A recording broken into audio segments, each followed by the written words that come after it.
Para todos, bienvenidos a nuestra segunda semana del curso de ética. ¿Cómo se encuentran? ¿Alguien me colabora, por favor, reportándome si me escucha bien, sin ningún problema de audio?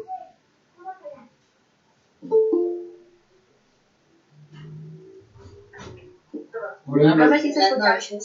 ¿Me escuchan bien? Sí. Sí, señor. Listo, perfecto. Sí, profe, buenas noches. Buenas noches para todos, bienvenidos, me alegra mucho que estén aquí. Entonces, sin más preámbulos, voy a iniciar con el llamado a lista. Necesito por favor saber quién es el representante del grupo para diligenciar el acuerdo pedagógico y enviárselo para que me lo vuelva firmado.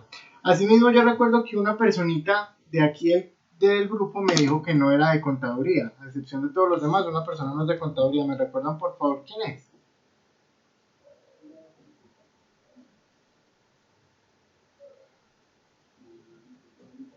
Hola.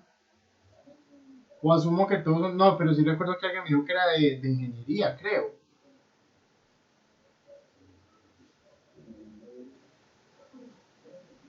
Bueno, ya vamos a mirar.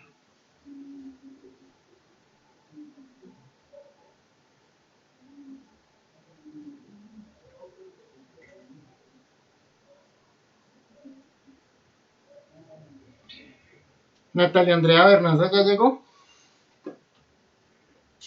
Hola, profe. Hola. Sí, estoy conectada desde los datos, pero entonces no sé si de pronto la llamada empieces a comentar usted. De todas formas, si no puedes terminar o algo, te pones al día con el video en la plataforma. ¿Listo, Natalia? ¿Cómo, profe? Si no puedes terminar la tutoría o algo, te pones al día con el video que yo lo subo a la plataforma. Listo, profe, muchas gracias. Gracias a ti. Daniela Correa. Presente, profe. Gracias, Daniela, bienvenida. Tatiana Cuervo. Buenas noches, profe. Hola, Tatiana, gracias, bienvenida. Angelinet Díaz. Buenas noches, profe, presente. ¿Cómo estás? Bienvenida y gracias. Joan Leandro Gutiérrez. Presente, profe. Gracias, Joan, bienvenido. Marta Isabel Jaramillo. Buenas noches, Marta, gracias y bienvenida. Luz Adriana López. Presente. Gracias, Luz Adriana, bienvenida. Néstor David López. Profe, presente. Gracias, Néstor, bienvenido.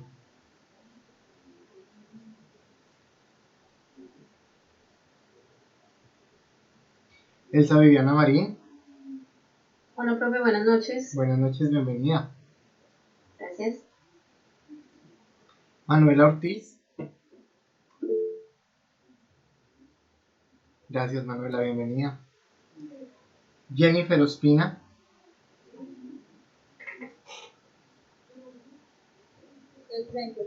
Hola, Jennifer, gracias y bienvenida. Easton Palacios. Buenas noches, profe. Hola, Easton. Gracias, bienvenido. Francis Joana Patiño. Presente, profe. Gracias, bienvenida. Valentina Perdomo. Buenas noches, profe, presente. Buenas noches, Valentina, gracias y bienvenida. Kelly Joana Rendón. Presente, profe. Gracias, Kelly, bienvenida. Jimmy José Serna. Presente, profe. Gracias, Jimmy, bienvenido. Bernardo Alberto Suárez. Presente, profe. Gracias, Bernardo, bienvenido. Isabela Torres. Presente, profe. Isabela, gracias, bienvenida. Y Michelle Zapata. Presente. Hola, Michelle, bienvenida. Michelle, ¿te pusiste al día con nuestra primera clase? Profe, es que la plataforma de mantenimiento, no sé, yo cuando entré, pues sí vi que había un link allí, pero una prueba de diagnóstico, pero no sé ahí qué hay que hacer, pues no me abre, entonces no sé qué hay que hacer. No, la prueba de diagnóstico solo es responder las preguntas que hay ahí, pero no son evaluativas ni mucho menos, era solamente para tener como los conceptos previos, por así decirlo, listo. No, por eso, profe, es que no me abre, o sea, si veo ahí que dice prueba de diagnóstico, pero cuando yo entro allí para hacerla, no me abre. Entonces yo Y me las preguntas, comuniqué no las por puedes la parte visualizar. del sistema. Las preguntas no las puedes visualizar. No, señor, yo me comuniqué con la parte del sistema porque era que su asignatura y pues otra más, a mí no me aparecía nada, no sabía pues que ya las tenía.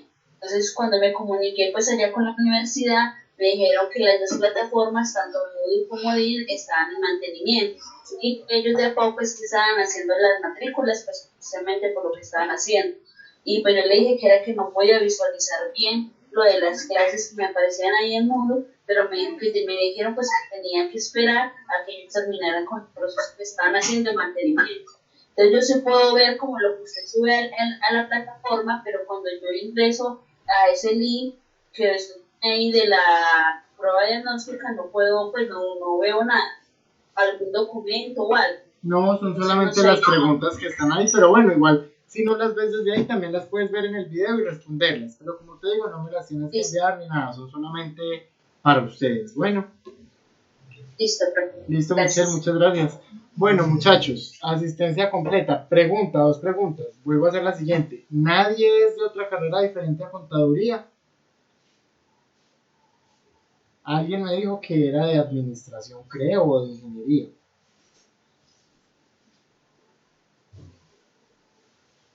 No, entonces todos son de contaduría. Bueno. No me acuerdo que fue un nombre, pero no Sí, se conectó. tienes razón, Daniela. Yo también me acuerdo que fue uno de los niños, pero y todos los niños están conectados, pero no recuerdo quién fue y no me dice quién fue. Me va a tocar empezar a preguntar uno por uno. Porque tengo que cambiar ese dato en el acuerdo pedagógico. Entonces, un segundo, por favor. No, puedes revisar en el video anterior, entonces aquí Pero me toca devolverme todo el video. Y yo sí recuerdo puntualmente que era un hombre. A ver, empecemos a preguntar. Joan Leandro Gutiérrez. profe de contaduría. Listo, gracias, Joan. Néstor David López. Contaduría, profe. Listo, Néstor, gracias. Easton Palacios. Profe de contaduría. Gracias, Easton. Jimmy José Serna. Contaduría, profe. Y Bernardo Alberto Suárez. Contaduría. Gracias. Ya les pregunté a todos los niños. Entonces lo que supongo era que era otro hombre de aquí del curso, pero canceló o se pasó para otro grupo. Asumo que eso fue lo que pasó. Entonces, listo, no hay problema. Siguiente pregunta. Buenas noches. Qué pena que llegué de pronto un poco tarde. Tranquila, no te preocupes. Dime, Laura. Nada, que quería presentarme porque pues se había pasado lista y de pronto no he estado. Ven, espérate. Laura Marcela Loaiza, Sí, señor. tú no estás en la lista. Ya, me imagino. Estoy homologando, así que tranquilo, yo ya estoy por ahí, tranquilo. ¿Pero qué? Desde el registro. ¿Estás pendiente de la matrícula o qué? No, estoy pendiente de que me asignen un semestre, si entro a tercero o a cuarto, según cómo lo vean los directivos. ¿Y tú no estuviste en clase conmigo la primera clase, Laura? Sí, señor, yo estuve Sí. contigo la semana pasada. Ah, ok, listo, Laura. Entonces quedamos pues al pendiente y cualquier cosa igual me estás contando, ¿vale? Sí, gracias. Con gusto. Listo, niños. Siguiente pregunta. ¿Representante del grupo quién es? Y si no hay, debemos nombrarlo.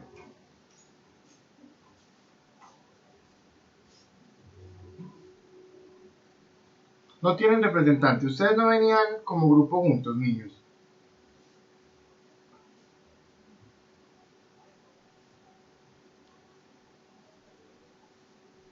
Alguien, por favor, que me responda. Profe, es que algunas materias uno las lee con los mismos compañeros y otras ya no aparecen unos y aparecen otros, entonces eso es como que no necesariamente es el mismo representante. Pero el representante general, pues, que ha venido con ustedes está aquí.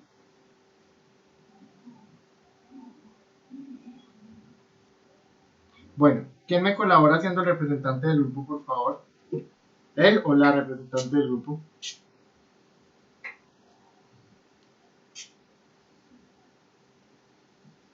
¿A quién proponen? Niños, colabórenme porfa para poder que la clase avance. ¿A quién proponen?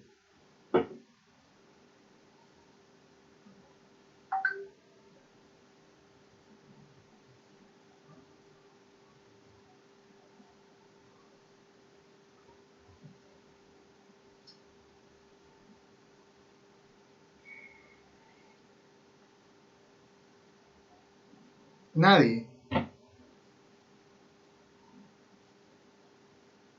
Manuela. Profe, cuéntenos cuál sería la función. No, pues básicamente es asistir bueno, lo que pasa es que esto nunca me corresponde a mí hacerlo, Laura. Lo hacen es decir, directamente desde Bienestar. Entonces, pues básicamente es asistir a las reuniones de los representantes del grupo cuando las programe, bien sea Bienestar o bien sea la coordinación. Y en este caso, en el caso mío, solo firmar el acuerdo pedagógico que fue el que dejamos establecido la clase pasada. Yo ya puse los nombres, las cédulas de ustedes y los teléfonos, pero pues me queda faltando la firma del representante del grupo, entonces no sé quién me quiera colaborar.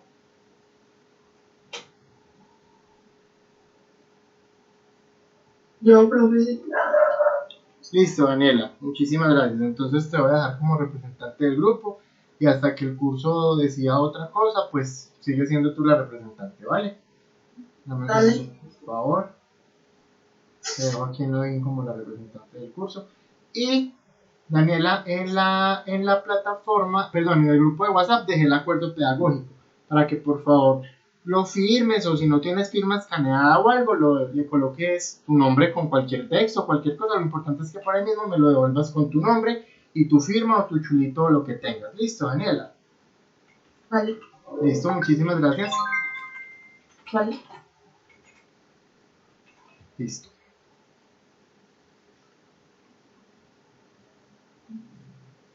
Bueno, jóvenes, entonces ahora sí vamos a ver los contenidos de hoy.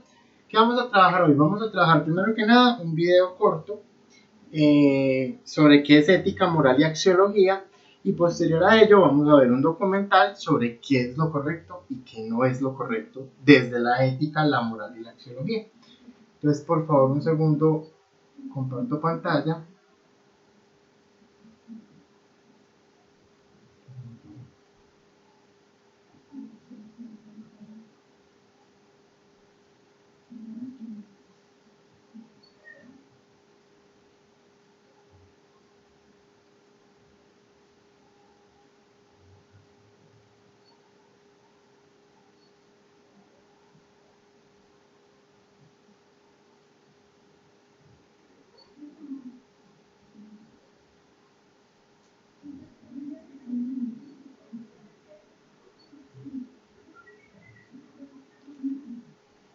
¿Me confirman? ¿Están viendo ahí la pantalla?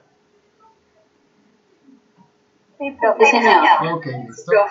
Entonces vamos a ver la relación que existe entre ética, moral y axiología, y a ver cuáles son estos tres conceptos claves, para posteriormente ver un documental corto pero interesante y que empecemos a tomar los apuntes correspondientes para el parcial. Recuerden que la cuarta semana, dentro de 3 semanas, ya tenemos nuestro primer parcial de los conceptos que hemos visto en clase. No se preocupen, no va a ser pues nada muy completo ni mucho menos, pero pues sí es importante tenerlo en cuenta.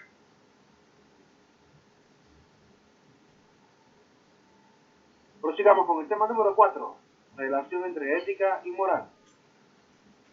Ante la pregunta, ¿por qué es importante la moral para nuestra vida?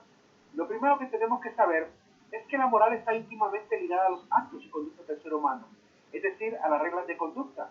La moral tiene la finalidad de mantener la armonía social. En la ética vemos la moral como si fuese una brújula para el viaje de la vida, y podemos enumerar una serie de razones por las cuales necesitamos la moral. Primero, la necesitamos para ayudar a enfrentar situaciones problemáticas en la convivencia, buscando su solución. También disponer de criterios y principios que orientan nuestra conducta. Corrige con castigos y establece comportamientos ejemplares para evitar que los que han cometido un delito pues vuelvan a cometerlo. Permite mantener el orden social y la paz, que es lo que todos buscamos. Crea armonía, aunque demanda trabajo y responsabilidad. Y nos da confianza al actuar socialmente. De hecho, para las personas que somos morales, se puede decir que trabajamos por ser muy rectas a nivel de la moralidad. La ley no es un problema. La ley es básicamente la definición de quienes pretendemos ser en realidad. Por lo cual, cuando alguien impone una regla y es justa, pues no nos molesta, no nos incomoda, ni siquiera nos preocupa. Porque en realidad sentimos de que estas leyes han sido instauradas, como va a decir también San Pablo, para la gente que vive en la maldad. La ley fue instaurada para la gente que comete delitos. Para la gente que necesitamos simplemente la justicia, pues lo que hay es derechos. Es decir, lo más que podemos hacer es utilizar la ley para obtener los derechos que nos corresponden. Pero en función de la penalización de las acciones humanas, pues no nos preocupa lo que haya instaurado el Estado o cualquier entidad. ¿Cuándo nos preocuparía? Cuando surgiese un régimen, ¿verdad?, que instaura normativas y reglas que son obviamente injustas, desproporcionadas, ¿verdad? Ahí sí realmente habría una preocupación, pero mientras esté bajo la rectitud de la moral, no habría ninguna circunstancia por el cual molestarse por una nueva ley. Por otro lado, ¿para qué es importante la ética en nuestra vida? La ética tiene como finalidad ayudarnos a dominar el difícil arte de orientarnos correctamente en la vida. Vemos la ética como el mejor de los senderos para el viaje de la vida y la necesitamos para justificar como buenas nuestras opciones más importantes, para valorar y asumir o rechazar las normas sociales. A esto le llamamos objeción de conciencia, el hecho de poder tomar una determinación conforme a la ley o negarse a cumplir una ley injusta. Para encauzar la siempre difícil relación entre actividad e intereses propios y actividad e intereses sociales o del grupo. Siempre nos vamos a tener que enfrentar al conflicto de intereses, por lo cual tenemos que tener una muy buena ética desarrollada, ¿verdad?, con conciencia, con una serie de convicciones, ¿verdad?, que nos permitirían poder tomar la mejor decisión siempre. Y para alcanzar virtudes, además, para alcanzar también la excelencia. Entonces recordemos hasta aquí o repasemos lo que vimos la clase pasada sobre ética y sobre moral. Las dos vienen de la misma etimología, las dos tienen la misma raíz etimológica de la palabra, solo que ética viene del griego ethos, que significa costumbre, y moral viene del latín moralis, que significa costumbre. Es decir, las dos parten de la etimología de la palabra, el origen de la palabra de las dos es la misma, costumbres. Entonces la ética y la moral siempre la vamos a enfocar hacia las costumbres. Pero ¿cuál es la principal diferencia entre las dos? Que fue el debate que tuvimos en la clase pasada.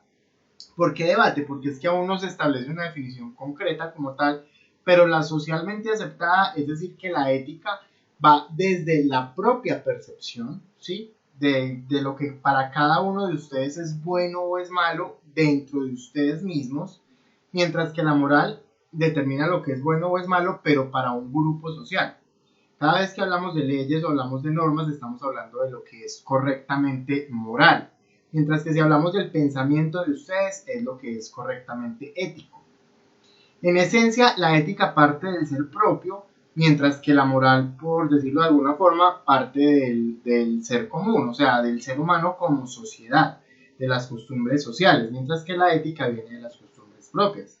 Si miramos, por ejemplo, qué sé yo, trayendo a colación el ejemplo de los atentados del 11 de septiembre, pues esto moralmente no estaba bien, ¿sí?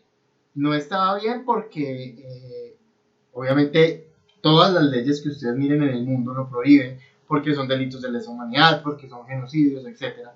Pero para las personas que hicieron los atentados, fue éticamente correcto.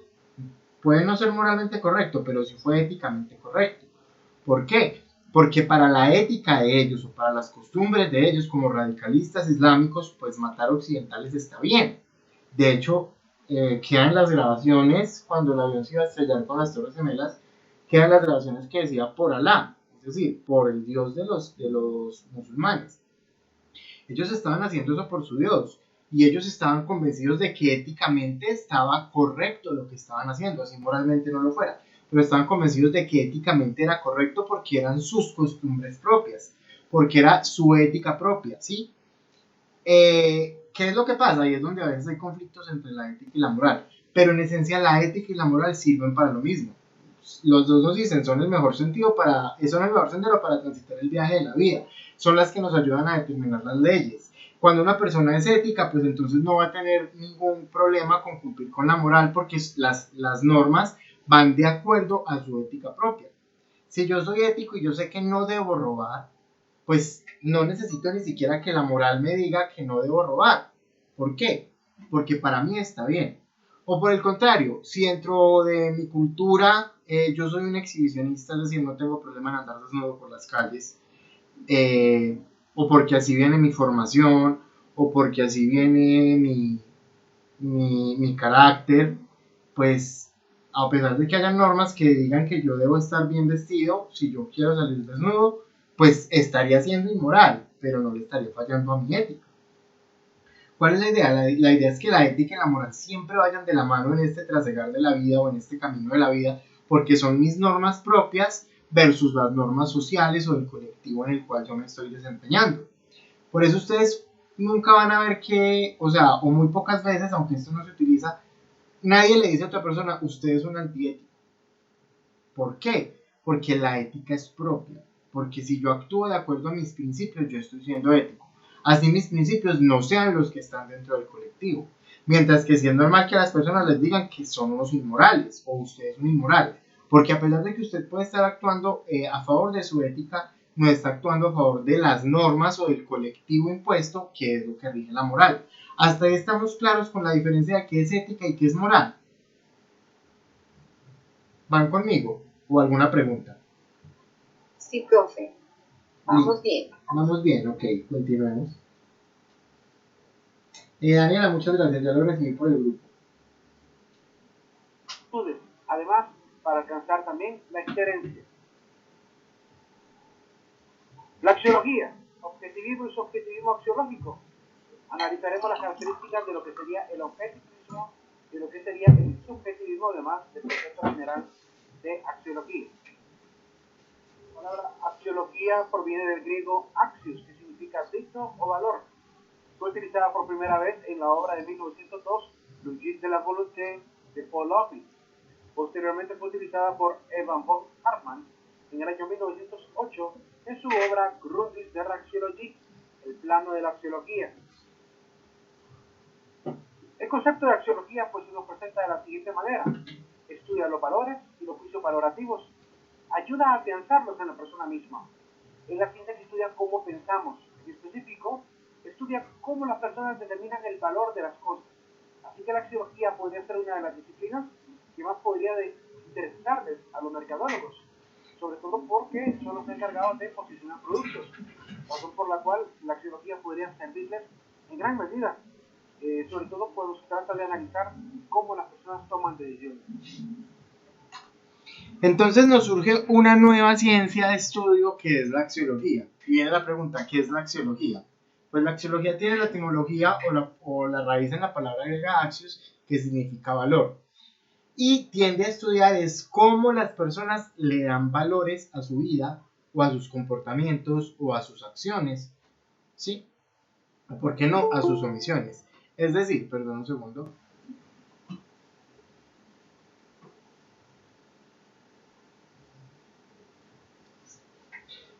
Es decir, que la axiología va a ser nuestra base de estudio tanto para la ética como para la moral. ¿Por qué? Porque la axiología es la ciencia que da valor a la vida o que da valor al ser humano.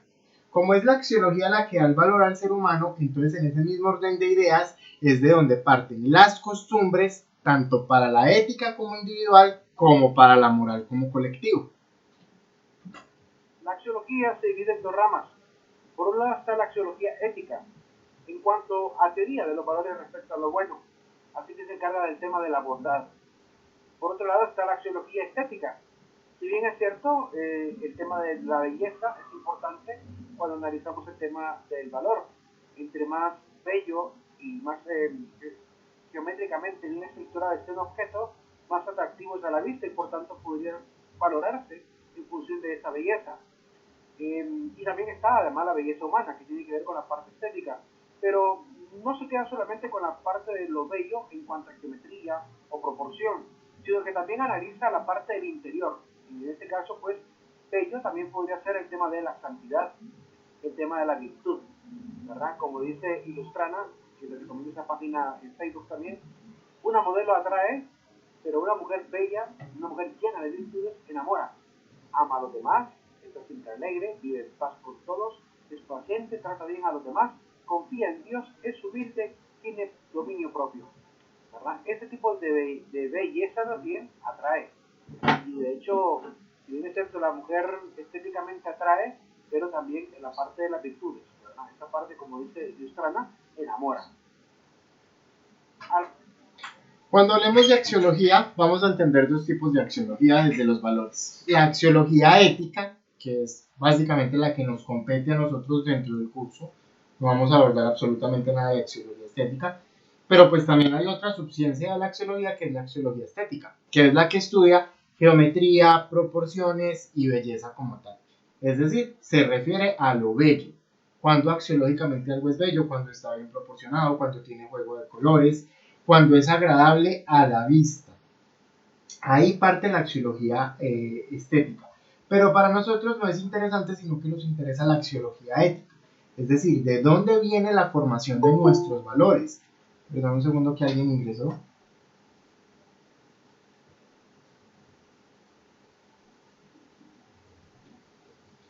Es decir, cómo parte para nosotros o dentro de nosotros y de nuestros valores la axiología ética. ¿Qué le da origen, bien sea desde la ética, qué le da origen a mis valores o a mis principios o a mis costumbres propias, o bien sea desde la moral, qué le da origen a los valores o a los principios o a las virtudes propias de una sociedad como colectivo?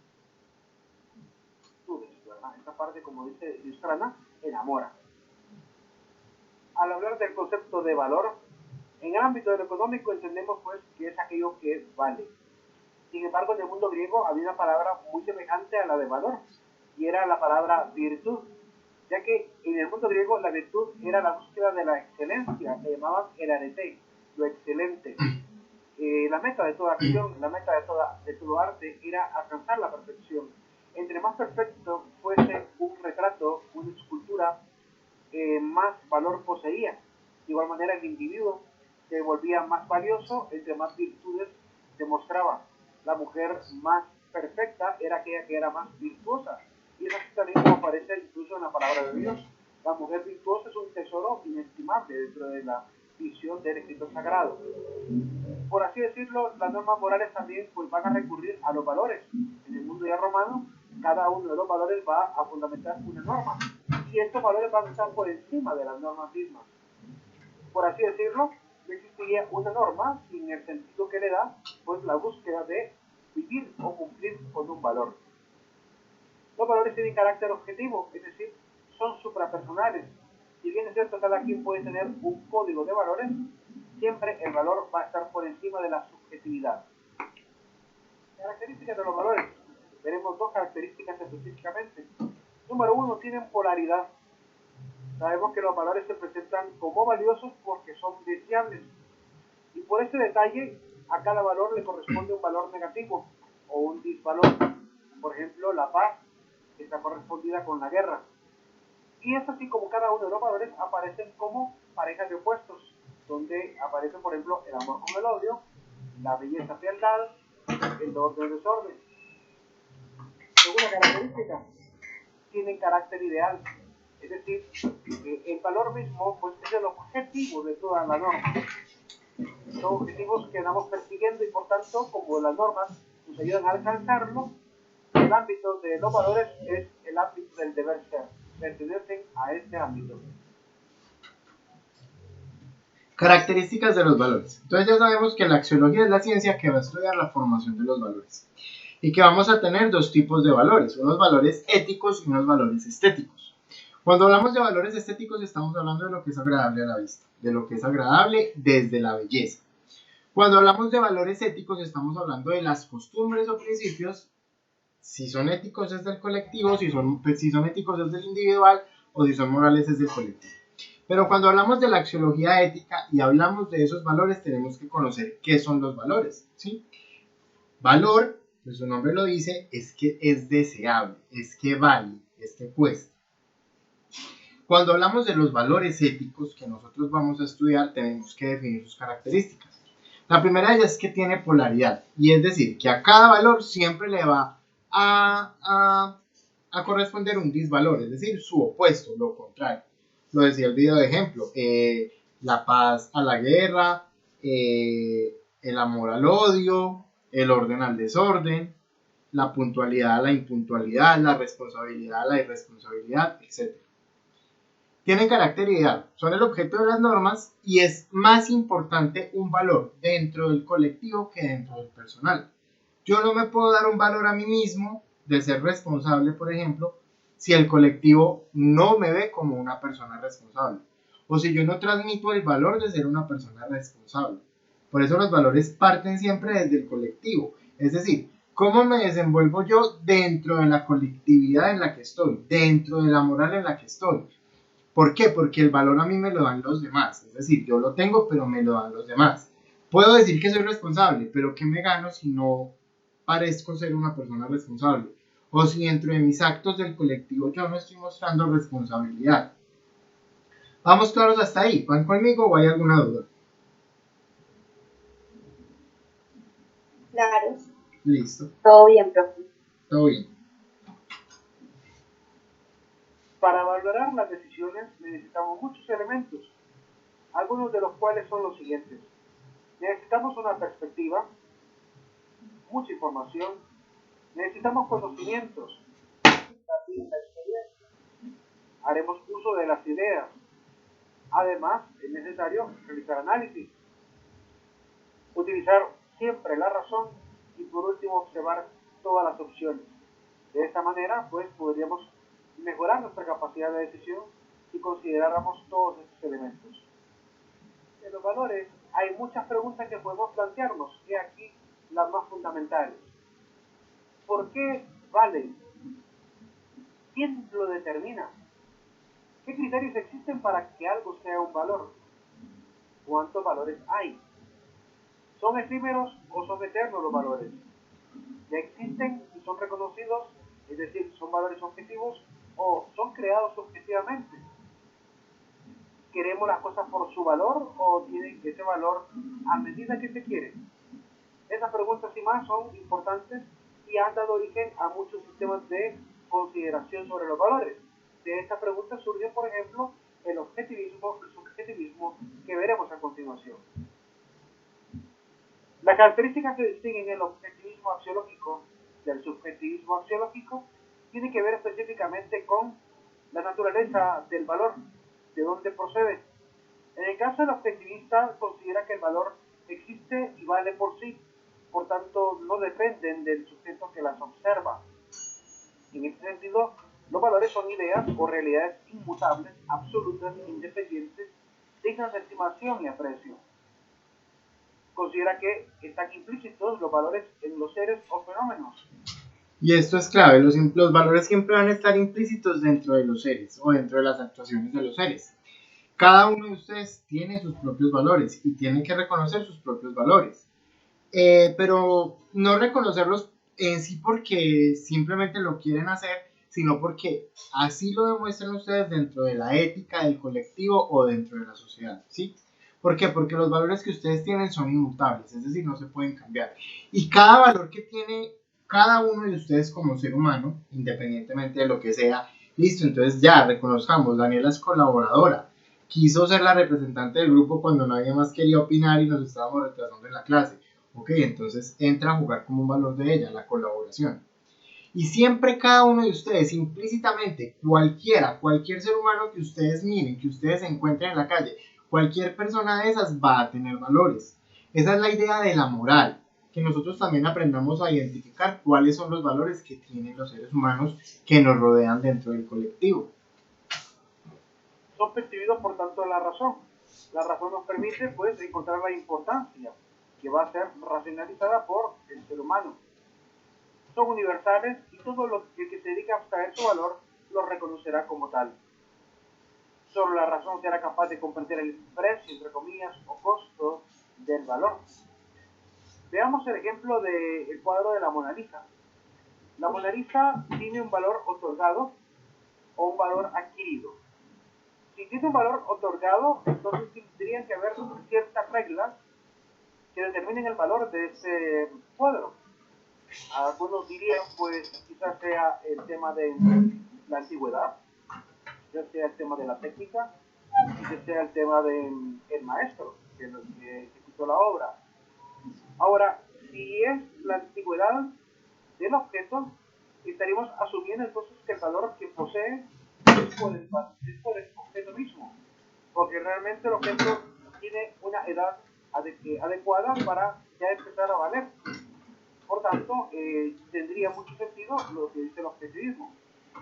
Si fuese por la técnica, estaríamos asumiendo entonces que el objeto también tiene cualidades cuya técnica le ha otorgado, ¿verdad?, implícitamente ese valor. Por tanto, vale porque fue ejecutado según esa regla. Y si fuese el maestro, en ese sentido, pues estaríamos aludiendo que la obra, por el simple hecho de poseer la firma del maestro, o porque sabemos el origen de dónde y quién hizo esa obra de arte, pues entonces valdría. No, vale por el maestro, pero vale también porque tiene la firma. Pero si el cuadro hubiese sido hecho por Da Vinci y no tuviera la firma de Da Vinci, pues, o no supiéramos realmente que es de Da Vinci, no tendría ya el mismo valor. Por lo cual, este atributo que posee el retrato en sí, ¿verdad?, le agrega el valor que permanece en él.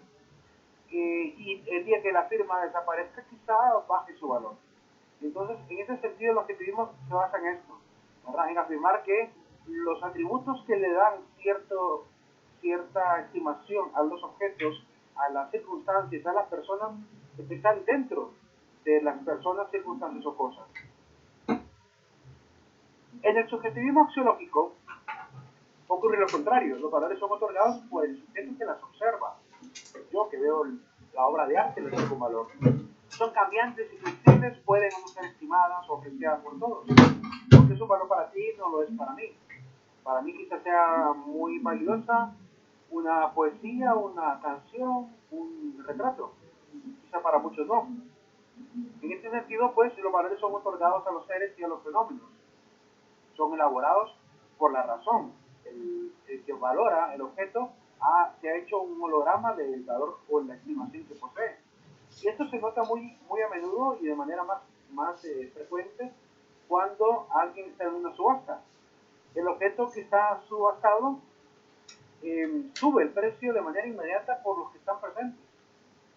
Ya tenía un precio otorgado, pero en vez de comprarla y mantenerse todos en el precio que ya tienen, ¿verdad?, el primero que habla empieza a subir el valor, y el valor va subiendo poco a poco. Por lo cual, el valor al final termina siendo exorbitante, y más de algún loco se atreverá a compararlo al doble, triple o cuádruple del precio original. ¿Y todo por qué? Porque en ese preciso momento de la subasta, el individuo se atreve a darle un valor, y quizá el valor que posea no sea objetivo, sino que tiene que ver con obviamente, un sentimentalismo, ¿verdad?, un afán de orgullo, ¿verdad?, por querer tener realmente esa obra, o quizás lucir la capacidad que tengo para poder comprar una obra de arte, aunque después la deje en cualquier rincón de la casa. Entonces pueden haber muchos elementos dentro del sujeto que ayudan, ¿verdad?, o agravan, mejor dicho, en este caso, el precio de un objeto. Y ante la situación, pues el marketing se vale mucho de ello. Si usted llega con cara de buen comprador a una tienda, le vamos a ofrecer los mejores productos y más caros. Si usted llega con una cara de cierta ganas de querer comprar, pero que no le alcanza mucho dinero, es probable que tengan compasión de usted y le muestren aquellos productos que le van a beneficiar y a la vez van a estar a su nivel. Entonces, la enseñanza que nos deja de cierta manera la subjetividad es que al menos si lo aplicamos al marketing, hay que poner cara siempre de pobre para poder obtener los mejores precios, quizás en una tienda. Pero en función de la moralidad, pues se supone que las personas pretendemos hacer que los valores en realidad sean subjetivos, cometeríamos un grave problema, un grave error, porque empezaríamos a relativizar incluso las normas, las leyes. ¿verdad? Lo que es legal para ti quizás no lo sea para mí, y ese es el peligro del subjetivismo axiológico. Para los subjetivistas, la importancia del valor está justificada por el ser humano. Soy yo el que decido. Y sobre todo ahorita en la actualidad, donde estamos viendo una cantidad de grupos que están queriendo sugerir o cambiar leyes a favor de sus propios gustos y caprichos, estamos viendo que es más urgente volver a reanalizar los valores, sobre todo porque es determinante para una convivencia social armoniosa, pues tener una sola definición de lo que sería pues o no valioso, y cómo se va a valorar cada uno de los juicios que determinarán obviamente la rectitud o ilicitud de una regla que se pretende obviamente cambiar. Es importante entonces volver a esta reflexión. El subjetivista también propone que los valores no son universales, es decir, no todos comprenderían por qué para algunos es valioso, aunque para mí no, ¿verdad? Se vuelve complicada la relación social. Si yo no comprendo por qué es valioso para algunos, por ejemplo, el bailar danzas, empezaré a ser un antisocial. Y si no me enseñan realmente el valor de las danzas, pues obviamente nunca lo voy a aprender también. Eso es determinante incluso en la parte educativa. ¿Qué tipo de cultura vamos a motivar dentro de la educación? ¿A qué le vamos a dar importancia y valor dentro de la cultura para poder enseñarlo luego en el proceso educativo? Todos esos elementos son importantes. El precio y el costo, por tanto, es subjetivo, ¿verdad? Depende si es dispuesto a pagar o no. De hecho, los de pensamiento libertario, cuando hablan de economía, dicen que el precio no lo pone la empresa, el precio lo pone el cliente. Porque si el cliente no compra productos a la empresa, obliga a la empresa a bajar sus valores, ¿verdad? O la obliga a poner mejores precios. Porque el cliente es el que castiga o premia. Si el precio es justo y el producto es bueno, el cliente compra, demanda. ¿Sí? Pero si el objeto no es valioso o está demasiado sobrevalorado, el cliente se detiene y no compra. Entonces obliga a la empresa a hacer una reforma. Por lo cual dicen algunos del pensamiento liberal en la economía que el precio obviamente es colocado por los clientes. Y es entendible, es muy cierto, en un libre mercado sería así, tal cual. No necesitamos entonces al Estado para poder realmente establecer precios. Se podría obviamente considerar que el Estado sería como un árbitro más bien, en este modelo de economía más liberal, donde el Estado lo único que haría es pues ayudar a los clientes que se lleguen a quejar por un producto sobrevalorado. Entonces el Estado tendría que exigir a la empresa que transparente sus procesos, ¿verdad? Pero no tendríamos necesidad de un Estado que esté cambiando los precios a cada rato según el capricho o según los impuestos que quiera poner, porque arruina el mercado, arruina la inversión, arruina el emprendedurismo. Entonces, la mayoría de economistas que ven el tema del valor a nivel de la venta... Perdón, si alguien entró.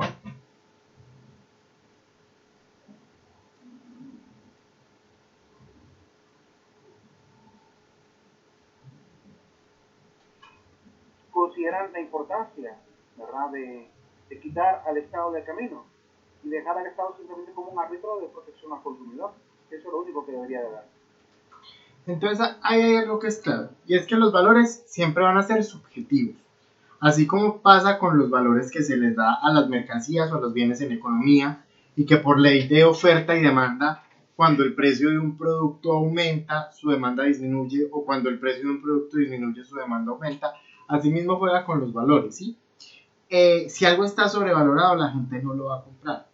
La gente simplemente se detiene y deja que el mercado, por ley de oferta y demanda, vuelva los productos a su precio normal. Porque en últimas los precios siempre los va a fijar el cliente, no las empresas. Eso mismo pasa con los valores individuales. Esos valores siempre se los van a fijar ustedes, las personas que los observan. ¿Por qué? Porque no basta, como les decía ahorita, con decir que somos personas responsables si dentro del colectivo mostramos irresponsabilidad o desorden, si llegamos tarde, si no cumplimos los compromisos. Sin embargo, pues seguimos en un sistema donde el Estado controla todo. Y por eso no alzamos el vuelo, por eso no levantamos, obviamente, la economía nacional. Todas estas reflexiones sobre los productos, sobre las virtudes, sobre las decisiones humanas para poder decidir qué o qué no es valioso, entran dentro de este panorama de reflexión de lo que sería la filosofía moral y específicamente la axiología. Por eso se vuelve tan importante y tan novedoso hoy en día recuperar obviamente la reflexión alrededor del tema de la axiología.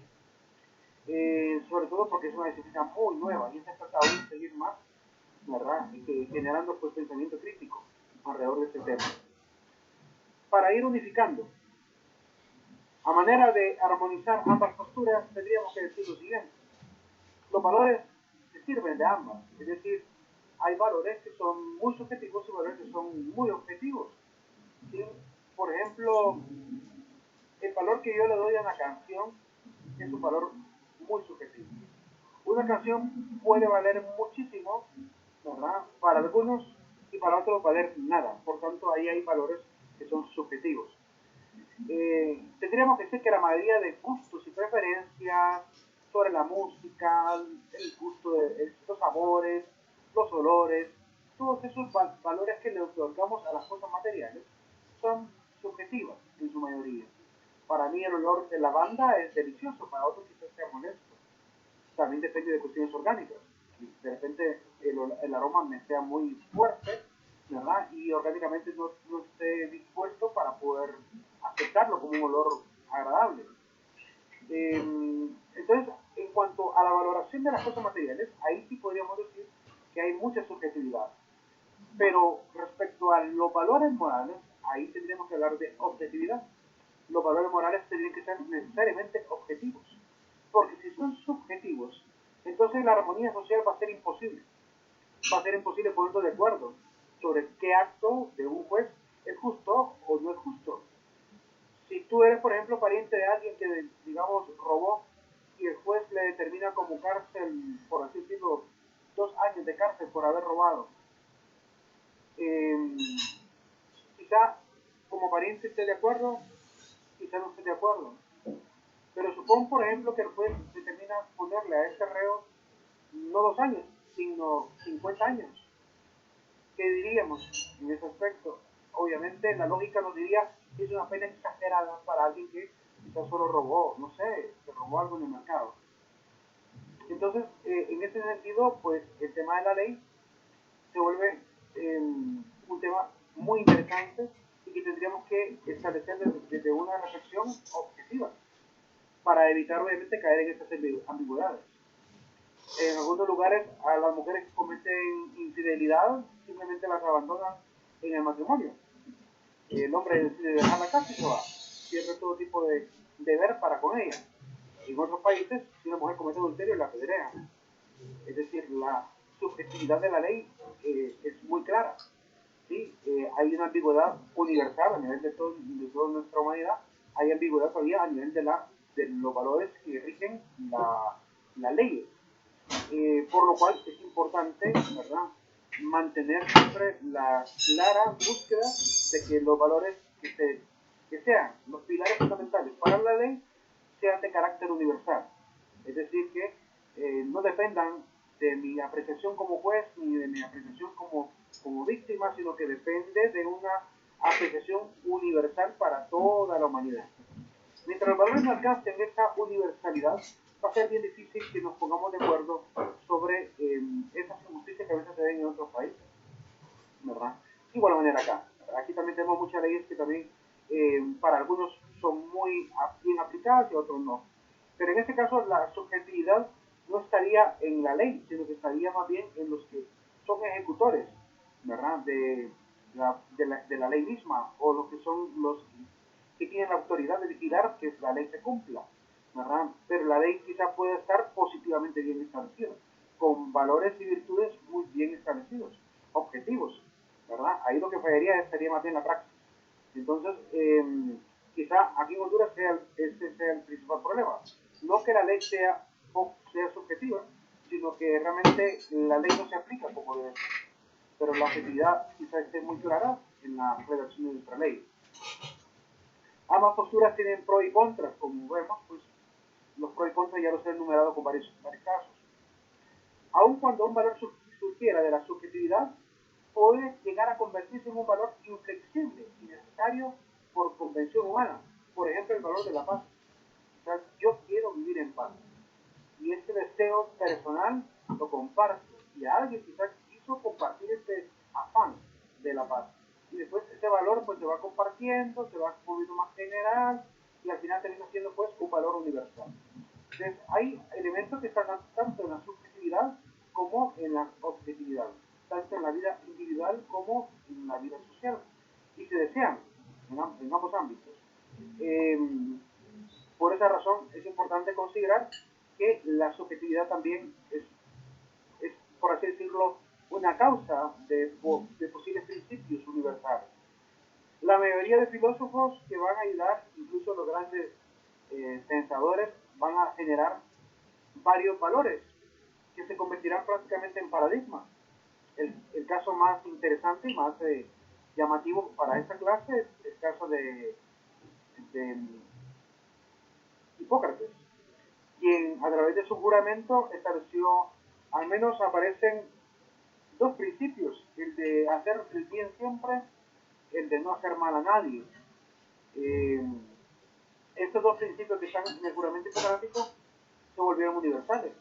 Él lo estableció como regla para sí mismo, para su familia, como un juramento personal, y estos principios que él estableció para su propia eticidad se convirtieron en valores universales. Entonces, podemos ver que sí hay casos donde la subjetividad puede llegar a convertirse en valores inflexibles y necesarios. Todos tenemos más o menos idea de qué es la paz, por ejemplo, pero su verdadera definición es utópica. No tenemos un concepto claro de qué sería vivir totalmente en paz. Aún así, todos ansiamos vivir en paz. Y nadie sensato diría que vivir en guerra es deseable.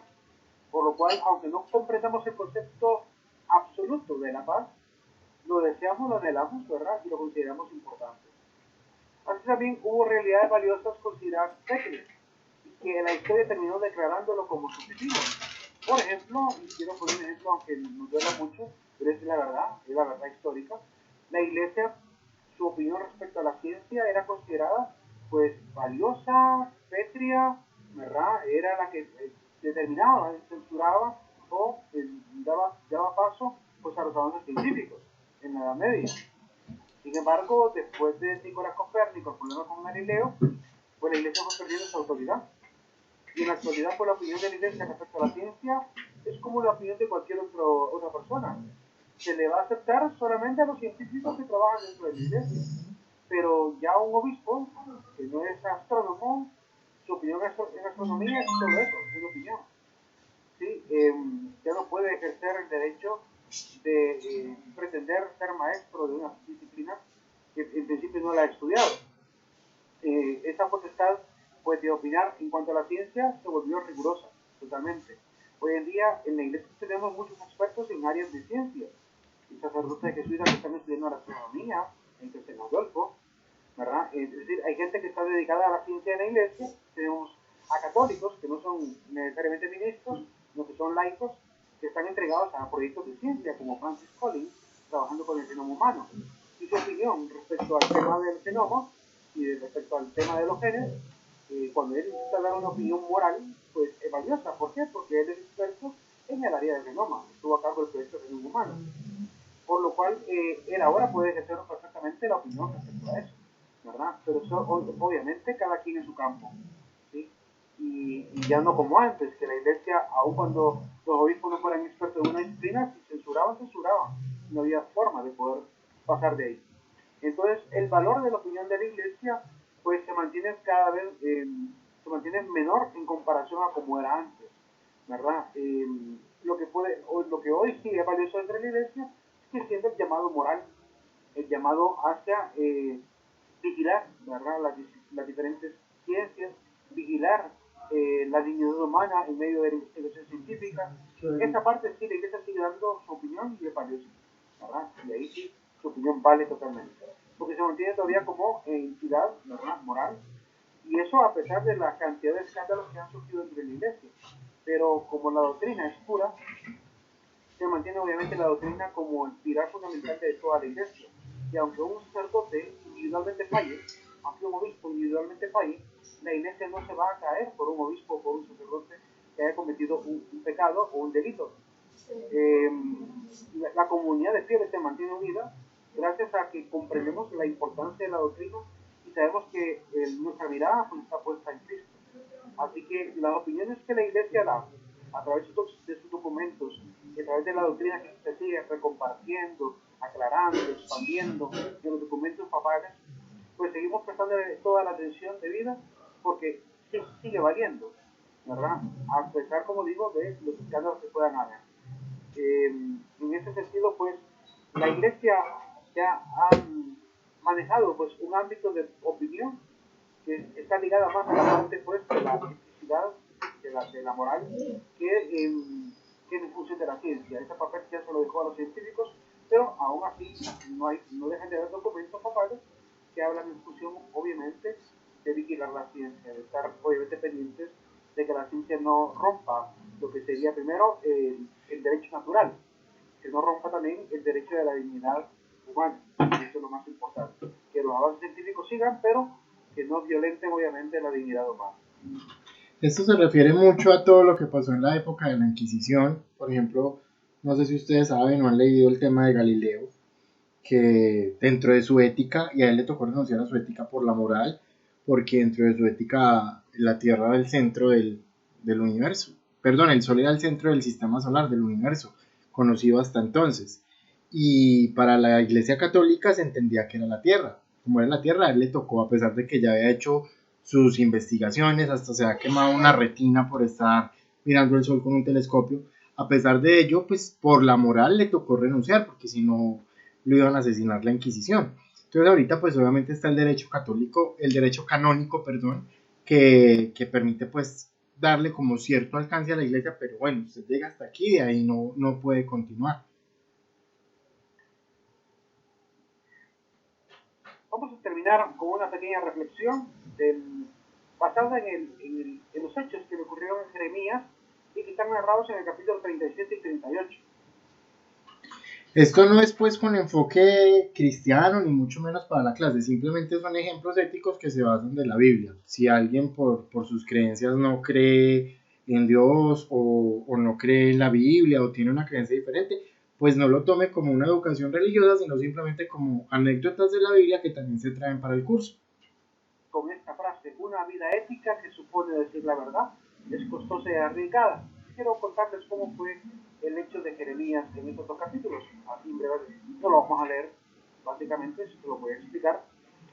En este sentido, Jeremías pues da un anuncio al rey Sedequías, le avisa de que el ejército del faraón llegaría a invadir la ciudad y que los caldeos llegarían a atacar la ciudad. Entonces, ante la situación, el rey Sedequías se ve pues preocupado por lo que realmente está a punto de suceder. Y mientras estaban las tropas de los caldeos a punto de invadir, Jeremías escucha de que están repartiendo territorios por la zona de Benjamín. Recuerden que las tribus de Israel se habían repartido el territorio, pues en la región que le tocaba a las tribus de Benjamín, él se fue a ver que iban a repartir territorios. Entonces decide emprender el viaje y Girías, que es hijo de un tal Selemías, lo ve preparándose para el viaje en el camino. Entonces termina acusándolo de huir para aliarse con los caldeos, con los invasores. Entonces Jeremías es arrestado injustamente y estando en la cárcel el rey Sedequías lo manda a llamar para preguntarle si hay alguna otra noticia de parte de Dios. Entonces Jeremías le dice, sí, hay un mensaje de parte de Dios. Serás entregado a las manos del rey de Babilonia. Entonces aprovecha Jeremías con mucha valentía para preguntarle al rey, ¿qué es lo que te he hecho a ti y a tus sirvientes para que me tengan en prisión? Y le ruega además de que al menos no lo mande al lugar donde está la casa con Natán, porque tiene temor de morir en esa casa. Entonces el rey pide que más bien lo custodien y lo mantiene pues alimentado con pan. Jeremías pues sigue enseñando esto constantemente, ¿verdad? Le van a preguntar qué es lo que platicó con el rey y él da el mismo anuncio que Dios le ha dado, que la ciudad va a ser entregada sin remedios las tropas del rey de Babilonia, y que los caldeos van a llegar a invadir. Entonces, quien se quede en la ciudad va a morir víctima de la espada, el hambre y la peste, y quien se entrega obviamente va a vivir. Ese es el mensaje que él da a la comunidad. Entonces, los notables del pueblo, ¿verdad?, van a incitar a decir, tenemos que arrestar a este hombre, vamos a provocarle la muerte, porque merece morir porque más bien está bajando la moral de las fuerzas, de las tropas. Entonces van a querer hacer un complot contra el pobre Jeremías y lo van a terminar echando a un pozo, ¿verdad? En el cual pues un eunuco llamado Ebed-Melech, llamado el Cusita, pues sabe que lo que han hecho con Jeremías es injusto, entonces intenta rescatarlo de este pozo. Al final entonces decide enviar hombres, ¿verdad?, para que le ayuden con cuerdas para poder sacarlo, ¿verdad?, con cuerdas alrededor de las axilas para levantarlo, como ven en la imagen. Y obviamente le va a tocar que seguir dando el mensaje al rey, ¿verdad? El rey le vuelve a preguntar qué es lo que va a pasar y le dice Jeremías con un poco de temor, si te soy sincero, pues me vas a matar y aunque te aconsejes no me vas a escuchar. Entonces el rey le promete que no le va a pasar nada, ¿sí? Diga realmente con sinceridad qué es lo que va a ocurrir y le vuelve a dar el mismo anuncio. Si sales a entregarte a los oficiales del rey de Babilonia, vas a salvar tu vida y esta ciudad no será incendiada. Tanto tú como los sobrevivientes, ¿verdad?, van a vivir. Pero si te opones, ¿verdad?, entonces vas a morir en la espada y no vas a pasar de esta campaña militar. Entonces, el rey lo que tenía temor era de morir siendo ridiculizado. Y le dice, no, si te entregas, ¿verdad?, no va a pasar eso, ¿verdad?, ante Dios que vas a sobrevivir.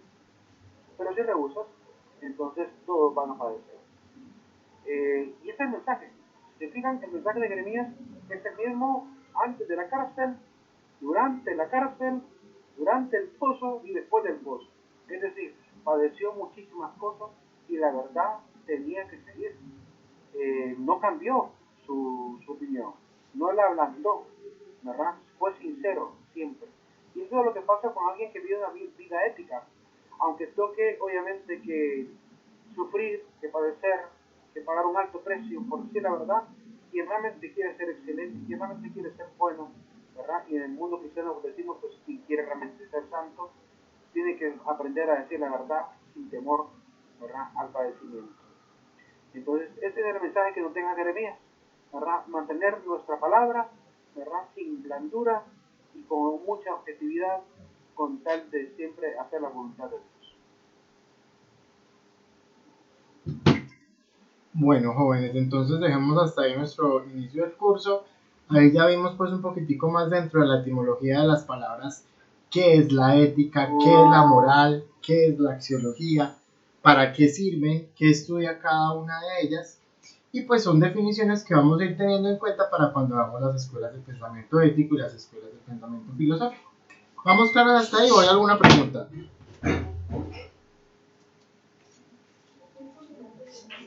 ¿Todos claros? Todo claro, profe. Listo, niños, entonces por favor se toman el descansito que les dije, que les prometí desde la primera clase, de 10 minuticos, y nos vemos faltando 10 para las 8 para ver la segunda parte del curso. ¿Listo? No se me Bueno, profe, desconecten. gracias, profe. Gracias a ustedes y no se me desconecten de la reunión, por favor.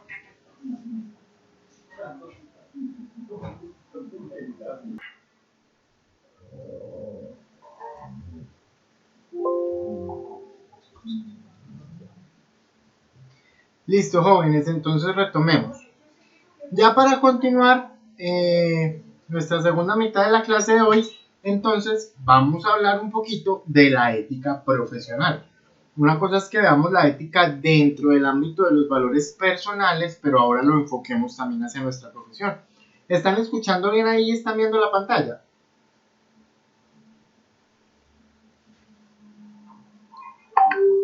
Hola, ¿están por ahí? Sí, profe. Sí, Valentina, ¿me escuchas y ves la pantalla? Sí, profe. Ok, listo. Entonces miremos qué es la ética profesional.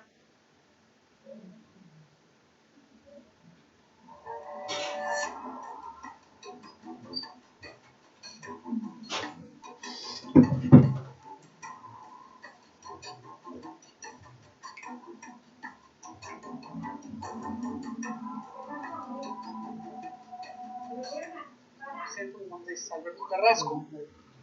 Soy a cargo de Argos Cursa y les agradezco que estén con nosotros. También les damos la bienvenida a quienes nos siguen por internet. Y bueno, este curso de ética profesional va a tener como que 3 partes, lo vamos a dividir en 3 partes. La primera va a ser como una parte conceptual y la segunda la vamos a enfocar más a la parte tributaria, llevar toda esta reflexión conceptual que vamos a estar teniendo a la parte tributaria y al final vamos a ver específicamente la parte que está regulando principalmente el código de ética de los contadores y también de los abogados. Les decía que por la temática, pues no es como habitualmente tomamos los cursos, donde si bien hay una interacción, pues suele ser un poquito más, más aislada cuando hay preguntas, etcétera. Aquí necesitamos ir reflexionando todos porque vamos a empezar viendo acerca de la ética. Y nos vamos a le vamos a dedicar un buen rato, yo creo que un par de horas, a hablar de la ética en sí, para que recordemos los conceptos. Todos estos conceptos ya los tenemos, que además son muy interesantes, para que después lo podamos llevar al plano profesional y al plano en especial de la profesión relacionada con el área del derecho fiscal. Entonces, vamos a empezar con algunos conceptos, vamos a recordar, porque todo esto lo hemos estudiado más de alguna ocasión, desde que estábamos en la carrera, también en la preparatoria, ahí se ve básicamente esto, y bueno, a lo largo de la vida pues hemos tenido varios eventos donde hablamos acerca de la ética. Pues empezamos con una parte, empezamos con la parte etimológica y de ahí empezamos ya con una interacción. Como tenemos compañeros, colegas que nos ven a distancia, les voy a pedir que la participación sea con el micrófono para que nos escuchen en línea. Y decimos, vamos a partir de lo sencillo a un poquito más complejo, de lo general a lo particular. Y las raíces, pues, es esa palabra ética. Le encontramos la raíz etimológica en 2 acepciones, es como costumbre o hábito y lo relativo. Entonces es lo relativo a las costumbres y a los hábitos, pero en realidad esta es una definición muy básica, aunque ni a definición llega. Esto únicamente empieza a abordar la parte de las raíces etimológicas. ¿Qué entienden ustedes por ética? Podemos... La rama de la filosofía. Pero discúlpame que te interrumpa, exactamente, ya lo resumiste muy bien. Es que aquí vamos a empezar, es una rama de la filosofía. Práctica. Ajá. Que ve o analiza la bondad o maldad de los actos humanos. Efectivamente. Entonces, nos vamos a parar en esta primera parte. Ahí está. Rama de la filosofía.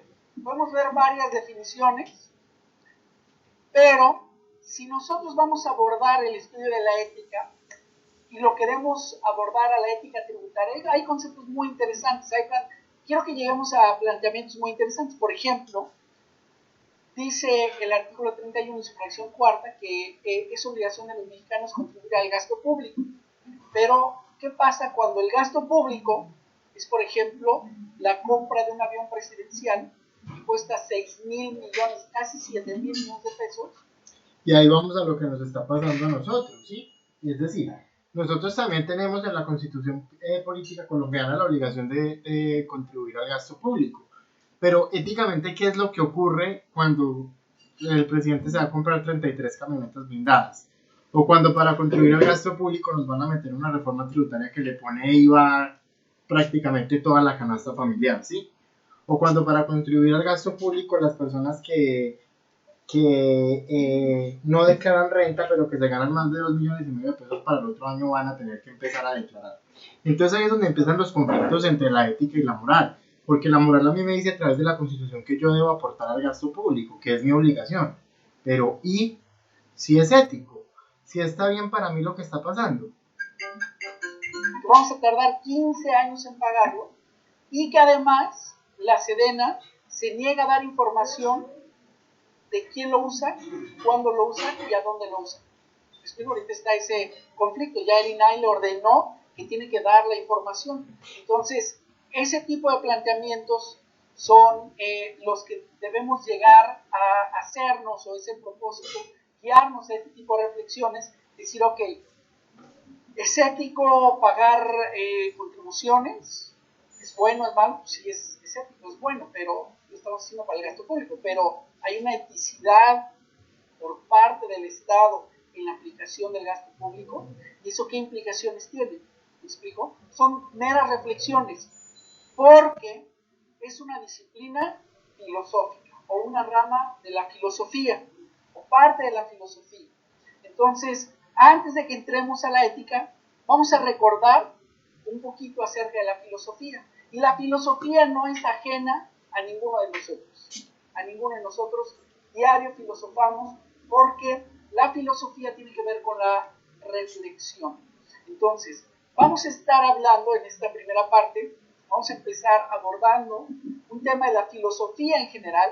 Vamos a ver la evolución de las principales corrientes del pensamiento, es decir, de la filosofía, pero todo esto lo vamos a ir amarrando y lo vamos a ir aterrizando en el aspecto tributario. Y van a ver que hay planteamientos muy interesantes como el que les estaba haciendo ahorita, y vamos a llegar a otros. Entonces, si decimos que la ética es una rama de la filosofía, bueno, pues entonces vámonos un paso atrás para que empecemos a recordar, a estar en el mismo contexto, y, como dicen, la filosofía, más que enseñarla, se experimenta. ¿Okay? Entonces, decimos que de la filosofía surge la ética, y de una manera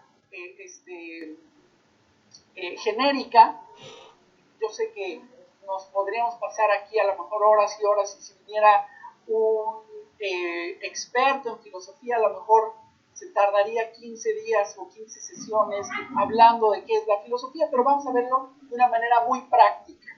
¿Okay? Entonces, vamos a decir que la filosofía es un conjunto de reflexiones o razonamientos, y la ética, como ya nos comentaba el doctor, son reflexiones encaminadas hacia el bien y hacia el mal. Es algo más práctico. ¿Ok? Entonces, quiero empezar por acá. Existe en este mundo una división que hicieron hace muchos años. De hecho, los griegos fueron los que empezaron. Ellos hablaron de la física y de la metafísica. La física es todo lo que se puede tocar, medir, palpar, experimentar, gustar. Esto es físico, el mundo físico, eso es lo físico. Todo lo que no podemos medir, tocar, pesar, palpar, gustar, experimentar directamente es metafísico, esa es la metafísica. Entonces, en el mundo de la metafísica, básicamente, encontramos tres, vamos a decirle mundos, o tres áreas, o tres esferas donde el hombre ha buscado las respuestas, o ha buscado la verdad o la realidad. El mundo de las ideas, que lo aborda la filosofía. El mundo de las emociones, del alma, del interiorismo, del ser, lo aborda la psicología. Y el mundo del misticismo, la religión, la fe, la divinidad, todo eso. Entonces, un mismo fenómeno, hay gente que le ha buscado una explicación a través de la lógica, otros a través de la formación del hombre, de la formación interna de su alma, y otros dicen, no, pues es que, ¿por qué está sufriendo? Que Dios lo castigó, se portó mal, y la explicación es en la divinidad. Entonces, lo que es metafísico ha encontrado, el hombre ha buscado en tres grandes áreas: en la filosofía, en la psicología y en el misticismo. Así es como buscamos una explicación. Y esto es para irnos centrando en el tema que estamos abordando. Y lo voy a ligar, aunque el curso es ética profesional, bueno, pues por nuestro perfil lo vamos a aterrizar muchísimo, lo vamos a enfocar muchísimo a la ética tributaria. ¿Quiénes intervienen en el fenómeno tributario, en el fenómeno fiscal? El legislador, el administrador tributario, el juzgador, los entes punitivos del Estado, ¿no? La PGR, la Unidad de Inteligencia Financiera, etcétera, el contribuyente y el asesor. Todos estos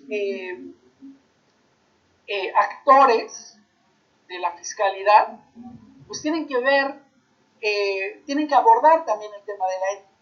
Entonces, vamos a empezar, por eso, por la parte de la filosofía. Entonces, vamos a ubicarla. La filosofía es un conjunto de reflexiones que forma parte de la metafísica, de las ideas, de lo que no es tangible. ¿Okay? Entonces, el hombre en su búsqueda de la verdad, de la realidad, de un sentido de existencia, de algunas respuestas, ha buscado a través de esto, ¿no? A través de la filosofía, de la psicología o del misticismo, a través de la parte religiosa. Entonces, la filosofía se basa en la razón, en la lógica, en el intelecto. La psicología en el comportamiento y el misticismo en la fe. Lo que produce la filosofía son argumentos racionales. Pues estamos viendo que la ética es una rama o una parte de la filosofía. Entonces vamos a ubicarnos que la filosofía lo que produce son argumentos racionales. La psicología busca argumentos científicos. A través del método científico llegar a una verdad sobre el comportamiento del hombre. Y el misticismo, argumentos de autoridad. ¿Por qué? Pues porque Dios dice, o sea, Dios quiere. De hecho, hace algunos años leí una novela que hablaba de los cruzados y me llamó mucho la atención y por primera vez como que pude dimensionar la visión que tenían ellos, porque el dicho que tenían los cruzados, su dicho de guerra, de batalla era Deus vult, Dios quiere. O sea, te voy a matar. Oye, pero ¿por qué me matas? Dios quiere que te mate. O sea, ¿cómo razonas contra eso? ¿Cómo llegas a decir, bueno, a ver, vamos a hacer un planteamiento científico? Tesis, antítesis, sí. No. Dios quiere, punto. Es un argumento de autoridad. Entonces, la filosofía se dice que explora el mundo de las ideas. La psicología, el mundo de las emociones, y el misticismo, el mundo de la espiritualidad. Todo esto porque estamos ubicando acerca de la filosofía. Estamos poniendo el contexto, el marco contextual de la ética. Entonces, si ya vimos que la ética viene de la filosofía y la filosofía es parte, decíamos, de esta metafísica, aquello que no podemos ver, sentir, oler, palpar, demostrar, entonces el mundo de las ideas ha sido abordado a través de la filosofía. La filosofía la podemos definir, pero la filosofía es como aprender a caminar. ¿Cómo aprendemos a caminar? Caminando, ¿no? Entonces, reflexionando es como hacemos la filosofía. Por eso les decía que vamos a tener mucha interacción, vamos a hacer mucha participación y yo les invito a que más que un curso pues nos ubiquemos, como que nos reunimos en el Starbucks o en el Italian o donde ustedes quieran y como dicen una tarde de una charla donde nos pusimos a reflexionar sobre un tema que es ética tributaria. Entonces, sí, estoy como expositor, pero más me voy a ubicar en esta tarde como un facilitador de las ideas que vamos a estar teniendo para llegar a un conjunto intelectual y que podamos definir y reflexionar cada uno de nosotros cuál debe ser, buenas tardes, la ética tributaria. Entonces, vamos a empezar por la parte sencilla, que es la definición a partir de las raíces etimológicas, todas las sabemos, vamos a decirlo muy rápido, pues es el amor a la sabiduría. El filos, amor, sophos, sabiduría, y los primeros registros. Ahora eso es importante porque a veces somos, no sé si sea como por soberbia social, o a lo mejor a veces por descuido, ¿por qué? Pero solo tocamos la parte occidental, nos olvidamos de la parte oriental. Entonces vamos a hablar de los orígenes de la filosofía y del impacto de la filosofía del mundo occidental, porque incluso hay registros más antiguos de los chinos o de los árabes o de los indios, porque hindú es el que tiene la religión, indio es el que es de la India como país. Entonces, en la parte occidental, pues las primeras manifestaciones de la filosofía se dan en Grecia, en el siglo VII a.C. ¿Y por qué estamos tocando entonces ahorita la filosofía? Porque la ética parte de la filosofía. La ética parte de la filosofía a través de la búsqueda del conocimiento y a través de la búsqueda de las normas y de la moralidad del colectivo.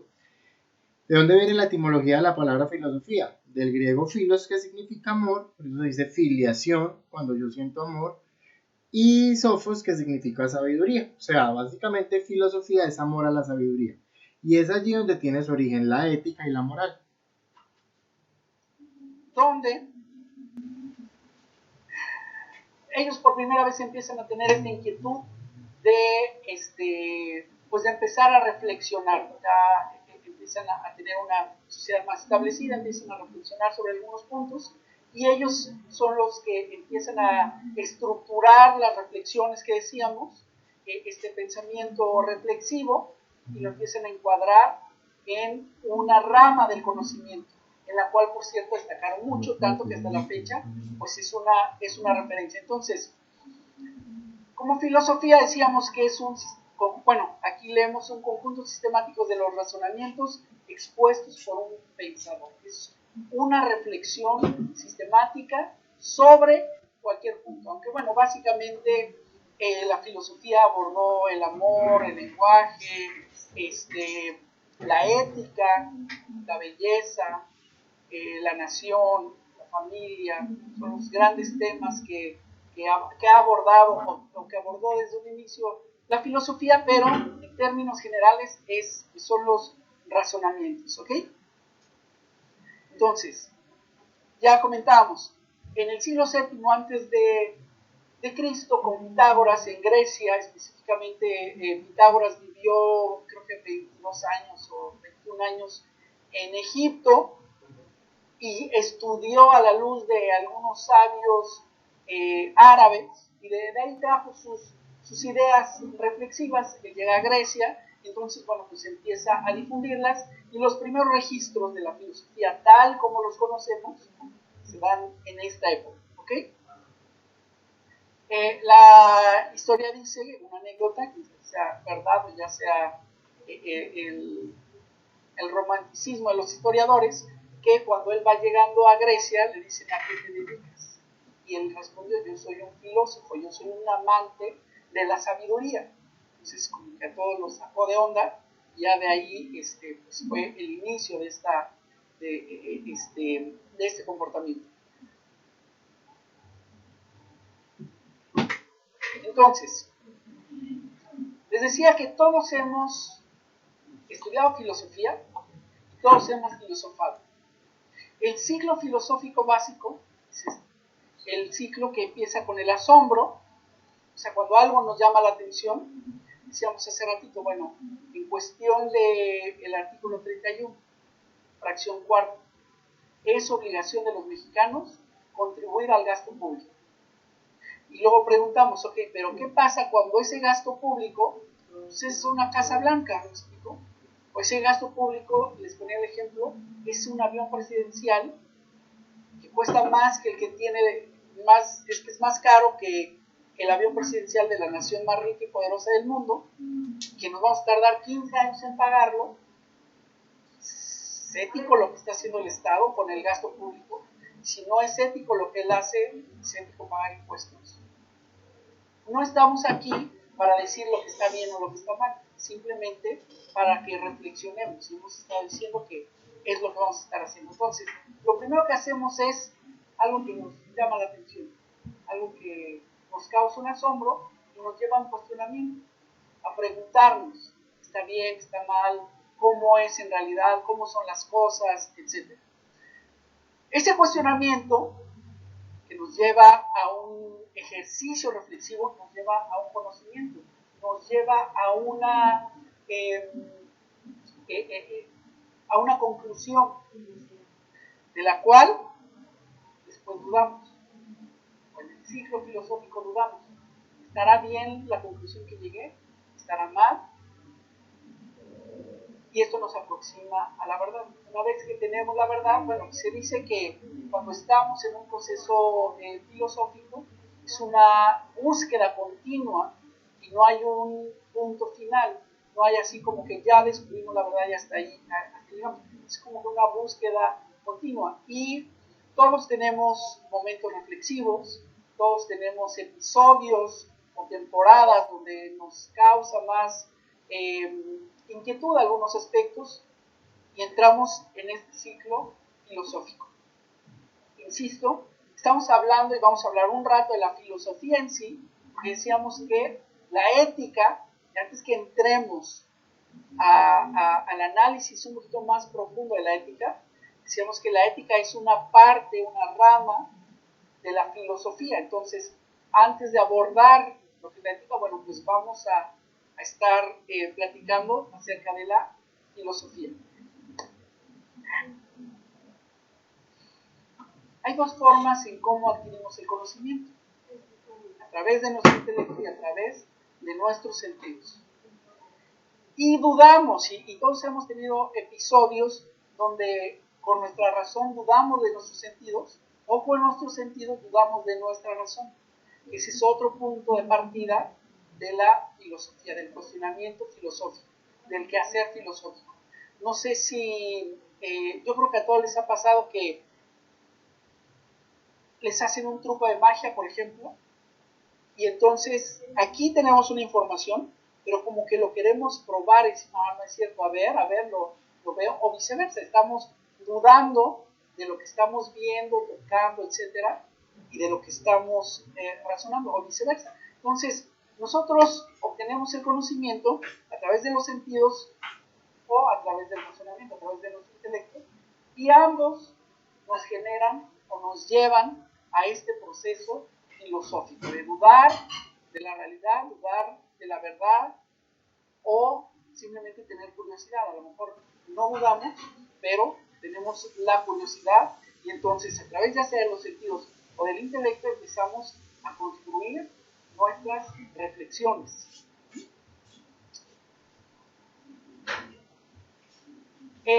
Bueno, eso ya lo mencioné, que la realidad la cuestionamos con nuestro pensamiento, aquello que se nos plantea como una verdad, y también lo hacemos como una confrontación que la realidad hace a nosotros. Todos hemos tenido estos episodios donde nos vemos confrontados o enfrentados a cierto planteamiento, o nosotros hacemos el planteamiento, y esto nos lleva a un proceso filosófico. Ok, ahora, ya hablamos en términos generales de lo que es la filosofía, ya les estuve exponiendo. Les decía al principio de esta plática que más que un curso, pues esto es que tiene que ser una reflexión guiada, una reflexión de todos nosotros que estamos en el mundo de la fiscalidad, todo lo que tiene que ver con la generación, el cumplimiento de los tributos, de la tributación, de todo el fenómeno tributario que se da, decíamos hace ratito que los actores que participan en el fenómeno tributario, pues es el legislador, ¿no? Que es el que crea el marco jurídico para cumplir con las obligaciones, el legislador, el administrador tributario, el juzgador, los entes punitivos del Estado en relación con los impuestos, el contribuyente y el asesor. Por ejemplo, si ustedes buscan en la Prodecon, van a ver que hay un tratado, hay un libro que dice Ética del Contribuyente. Yo no he visto, a lo mejor sí está, pero no lo he visto, que tenga uno que diga Ética del Administrador Tributario. Porque en términos generales, la tendencia es, vamos a hablar de ética tributaria, ¿ok? El contribuyente, la ética del contribuyente, y bueno, últimamente del asesor. Pero son dos actores de este fenómeno tributario, de este ciclo, de la fiscalidad, donde no son los únicos, existen otros actores. Está el Estado y está el particular. Entonces, los actores del Estado, la pregunta es, ¿ellos también deben tener una ética o deben ser ajenos a la ética? Si los impuestos se ubican para su estudio en el derecho fiscal, por lo tanto es una rama del derecho, entonces debe haber una ética o existe una ética en el derecho, existe una moralidad en el derecho.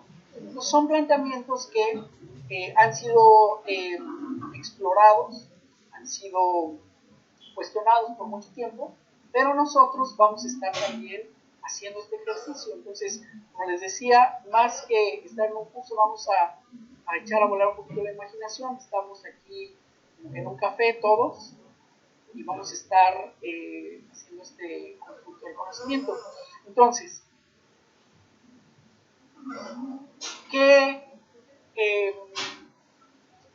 yo quisiera que me aportaran un poquito acerca de la filosofía de una manera más práctica. Bueno, ya vimos el origen y lo de Pitágoras y esta parte a lo mejor hasta romántica de cómo surgió el término filósofo, pero en nuestros días, por ejemplo, algunos dicen que ya no hay filósofos. No, eso no es cierto. Los filósofos siempre han existido, siempre existirán, y yo creo que todos somos filósofos.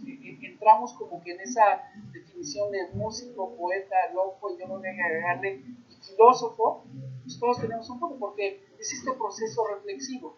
Entonces, esos primeros filósofos, bueno, pues eran los que empezaron a ordenar el conocimiento, o los que empezaron con ciertas corrientes, ciertas ideas, ciertas escuelas, ciertas doctrinas filosóficas, que bueno, pues crearon un hito en la historia, pasaron como los fundadores de un movimiento, pero la filosofía sigue existiendo, la filosofía sigue practicando, y si decimos que la ética es parte de la filosofía, pues entonces estamos buscando esta verdad o esta realidad de la ética tributaria en la que nosotros estamos inmersos. Bueno, pues creo que nuestro primer paso debe ser entender qué es la filosofía, ¿no?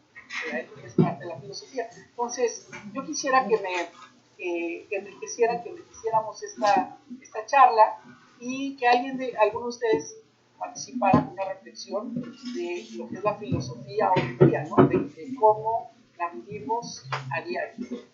Entonces, ¿quién me apoya?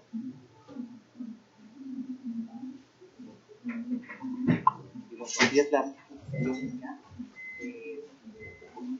por la que se escucha o se ve las últimas consecuencias de todo lo que nos rodea, de toda la del sí, ¿sí? Es como ver un bosque desde arriba, en lugar de perderse en los pinos, en la selva, es tomar un helicóptero o avión y verlo desde arriba, ¿sí? Entonces son las últimas consecuencias de todo, de la realidad de la vida. ¿Sí? Y es una ciencia con su método de estudio y todo. ¿Sí? Filosofía es una ciencia como las matemáticas, como el cálculo, como el álgebra, como la biología. Su método de estudio es diferente de las ciencias duras, más exactas, de la matemática, el cálculo, el álgebra. ¿Sí? Sí, fíjate, aquí el doctor Miguel Ángel dijo algo interesante, que la filosofía aborda todas las ramas, o todas las áreas más bien, o sea, ve todo, pero al mismo tiempo se cuestiona sobre cualquier aspecto, porque es un proceso reflexivo, ya decíamos. La filosofía no nada más, no está limitada o acotada como otras áreas del conocimiento a decir, bueno, pues la medicina estudia el comportamiento biológico o la reacción biológica del cuerpo, sus efectos, su salud, su enfermedad, su proceso, etcétera. Está acotada a eso. La filosofía es este proceso reflexivo en todas las áreas de la vida. Por eso les comentaba que todos los que estamos aquí, todos los que estamos acá y todas las personas a las que tú veas, independientemente de su grado de preparación, independientemente de su trabajo, de su cultura, etcétera, va a tener un proceso reflexivo.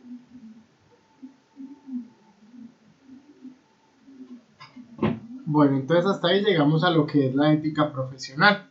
Obviamente esto ya lo vamos a abarcar más en detalle aplicado a nuestra sociedad con el estudio de la Ley 43 de 1990, que recuerden deben tener a la mano porque la vamos a estudiar todos juntos aquí en clase e inclusive vamos a hacer los talleres correspondientes.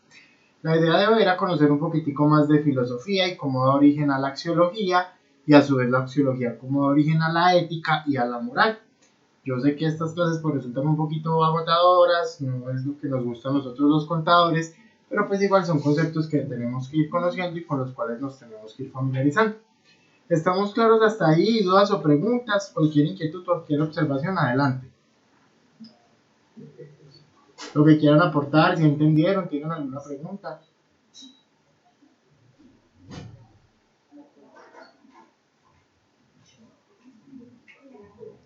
Están por aquí, se me fueron. Todo bien, Claro. Listo, niños, entonces la próxima clase seguimos trabajando sobre estos conceptos previos y empezamos a abordar el Código de Ética del Contador Público, que es la Ley 43 de 1990. No siendo más, entonces ya me despido, los dejo descansar y nos vemos el próximo lunes. Que tengan una feliz semana. Gracias, profe. Feliz noche. Igualmente, Muchas gracias. Gracias, profe. Hasta luego. Hasta luego y gracias a ustedes, que estén muy bien. Hasta luego. Buenas noches.